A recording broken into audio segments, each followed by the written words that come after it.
B-2 Spirit attack strategy involves a coordinated effort with multiple aircraft, from KC-135 Stratotankers for refueling to EA-18G Growler based at Diego Garcia, which provide electronic warfare support. However, Iran's air defense system is highly capable and shouldn't be underestimated. Its robust network could still pose a threat, even to the stealthy B-2 Spirit. For a successful strike, the B-2 must ascend to a high altitude, using its stealth capabilities to evade detection before deploying bunker buster bombs. These powerful munitions can penetrate up to 60 meters, which translates to around 200 feet into the ground, effectively neutralizing hardened targets. More details all in the video ahead. The mission begins in the quiet hours before dawn at Whiteman Air Force Base in Missouri, where the B-2 Spirit prepares for a flight that will span continents. While the stealth bomber is capable of flying non-stop with aerial refueling, pilot fatigue is a major consideration.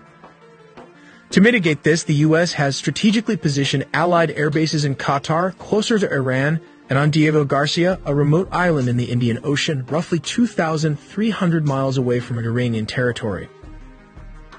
But why not station these multi-billion-dollar bombers in Qatar, which is much closer?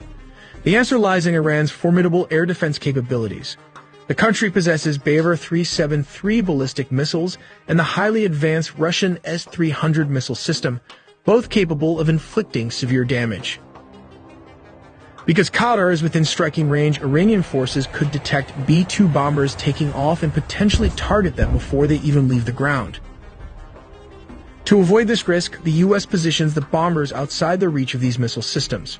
The longest-range Iranian missiles can travel about 1,800 miles or slightly more, but Diego Garcia sits well beyond that threshold. By redeploying several B-2 Spirit bombers from the 509th Bomb Wing to Diego Garcia, the U.S. ensures a secure launch point for operations across the Middle East, Africa, and the Indo-Pacific, a carefully calculated military strategy that enhances both survivability and operational reach. Across the Arabian Sea, FA-18 Super Hornets and EA-18G Growler launch from the decks of U.S. carriers, their roles already defined. Some will clear a path through Iran's air defenses, while others will guard the tankers that keep the entire operation airborne.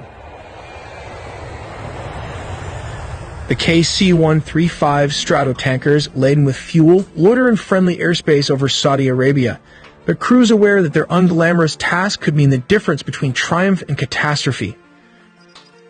As the B-2s lift off, their jagged silhouettes blend into the night sky. Stealth is their shield, but distance is their enemy. Hours into the flight, they rendezvous with tankers flying over the canal, gulping fuel midair as FA-18s circle protectively. The growlers emit a cacophony of electronic noise, masking the strike group's movements. Meanwhile, in underground command centers, U.S. analysts watch real-time feeds ready to redirect forces if Iran's radars flicker to life. Crossing into Iranian airspace is no easy task. The B-2s must climb to an extremely high altitude, their routes meticulously plotted to avoid known missile sites. Below the landscape, a vast stretch of mountains and deserts offers little cover, but the bombers' radar-absorbing skin helps them slip past enemy detection.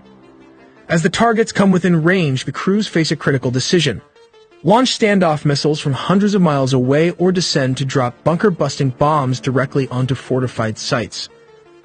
There are different bunker buster bombs of different caliber, but what sets it apart from the rest is this GBU-57, which is typically delivered by the B-2 Spirit stealth bomber.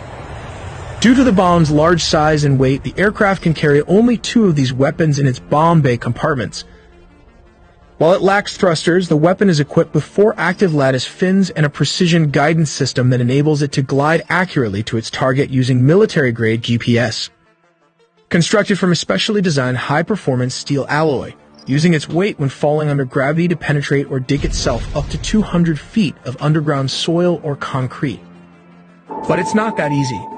Iran's air defenses remain a formidable threat.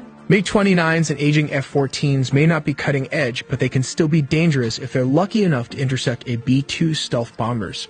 The stealth bombers have virtually no dogfighting capability and Iranian ground controllers, struggling to cut through the electronic jamming, vector their fighters toward the incoming bombers. But the U.S. military has its own countermeasures. EA-18 Growler, flooding a ring in frequencies with static to disrupt communications and targeting systems. Confusion spreads, making it harder for enemy pilots to coordinate. If Iranian fighter jets manage to get close, the F-A-18s are waiting. Guided by airborne warning and control system aircraft orbiting safely offshore, they engage with long-range missiles, forcing Iranian pilots to either break off or face certain destruction. The B-2s will now be racing westward to avoid Iranian air defense system. Behind them, the sky churns with chaos. SAM sites reactivated in desperation unleash salvos that spiral harmlessly into empty air, duped by decoys. Growlers continue their electronic siege, while reserve F-18s surge forward to reinforce the retreat. Over Iraq, the bombers meet tankers again, gulping fuel as F-22 Raptors join the escort, their sensors scanning for threats the Iranians might yet muster. Let's take a look at how this works. Step 1. The bomb deployment platform. As previously mentioned, a B-2 stealth bomber flies at a very high altitude. When the aircraft reaches the designated location and the conditions are optimal, it releases the weapon. The bomb is designed for precision, and the deployment height plays a crucial role in its trajectory and effectiveness. Then step 2 comes the targeting precision. The bomb is outfitted with advanced guidance technology, including GPS and inertial navigation systems, which are military-grade satellites. Then comes step 3, that is adjusting the trajectory. The guidance information and data is then transmitted to the bomb's 4-lattice motors fins located at the rear. These fins can move and adjust in real time, allowing the bomb to correct its course as it descends under the force of gravity. These adjustments are essential because the weapon does not have thrusters to change its trajectory. Instead, it relies on the movement of these fins and a high-altitude drop to control its flight path. This is why the bomb must be deployed from a very high altitude so it has enough time and distance to adjust its trajectory accurately. Here comes the most difficult part, that is step 4, impact and penetration. The bomb, known as the Massive Ordnance Penetrator, weighs approximately 30,000 pounds, which is around 14,000 kilograms. When it reaches its target, it strikes with immense force, designed to penetrate deep into hardened structures, such as bunkers. The energy upon impact allows the bomb to bury itself over 200 feet into reinforced concrete, ensuring it delivers its payload precisely where it is intended for maximum effect. Finally, step 5 involves the tricky part of arming the weapon. It was installed with 2 SDB fuses. Double fuses are required as a backup. The first is for G-sensing and the second is the time delay fuse. Why the redesign was necessary, it was to ensure that the bomb could strike facilities buried beneath significant layers of hardened material. For this reason, the fuses are placed at the rear of the bomb to prevent them from being damaged. Once the time delay or the G-sensing fuse reaches its destination, it can blow up, creating a mini earthquake that can bury bunkers and 20-story buildings inside them. We make original videos from scratch.